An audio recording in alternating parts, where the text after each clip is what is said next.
જોશ, બાદશાહ, મેલા, ઘણી જોશ તમે લખી છે, બાદશાહ બી ઈગલ બિચ્છુ બધું તમે લખ્યું છે. ઓય એટલે પણ મજા આવતી ત્યારે એટલે તમે સાથે કો રાઇટર હતા બેઝિકલી Yes, અને yes. તમારા ઘણી બધી તમારી જે વાર્તા છે એ આપણને જોવા મળી. ભાઈ તાળીઓ થઈ જાય, ખતરનાક એકદમ. વાવ. તો ઉમેશભાઈ તમે જ્યારે થિયેટરમાં પિક્ચર જોવા જતા હશો તો તમે કહેતા હશો ને બોલ બો રહે હે પર શબ્દ હમારે.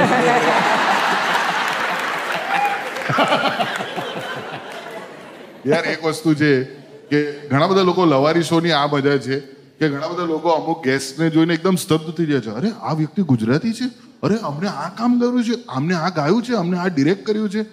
ઉમેશ શુક્લા સરમાં પહેલી વખત અમને એવું થઈ રહ્યું છે, અરે તમે એ કર્યું છે, અમને પોતાને નથી ખબર, અમે પોતે સ્તબ્ધ થઈ ગયા. એટલે જોરદાર કહેવાય આ એટલે વસ્તુ. કોઈ મારે નહીં એટલે હું છુપાવતો હોઉં એમ. પણ મારું એકદમ બધાનો એક ડાર્ક પાસ્ટ હોય ઉમેશભાઈ. મારું પણ એક ડાર્ક પાસ્ટ છે જે ઇન્ટરનેટ પર કશીક છે કે જેમાં મેં ક્રોસ ડ્રેસિંગ કરેલું છે. કોમેડી નાઇટ્સ બચાવ નામના મને લાગ્યું show. પેલી ક્લિપની વાત કરો છો. અને મને એ પણ ખબર છે કે 90s માં તમે પણ ક્રોસ ડ્રેસ